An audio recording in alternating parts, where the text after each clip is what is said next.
Welcome back everyone to another tutorial. Today we're going to see how to fix money on hold on PayPal. When you receive money through PayPal, sometimes the funds are not immediately available. Instead, they're placed on hold. Here's why it happens, how long it lasts, and what you can do to speed things up. PayPal may hold your funds for several reasons. You're new into selling, you haven't sold in a while, customer disputes or chargebacks, suspicious activity or high-risk items. Normally it takes up to 21 days, and if no disputes or delivery issues arise, your money is released automatically after this period. To access them faster, you can take steps to shorten the hold time.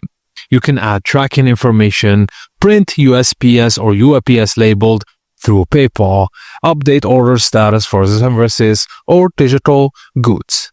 By staying transparent with buyers, shipping on time, and keeping disputes low, you'll find a reliable record and your funds will be released so much faster.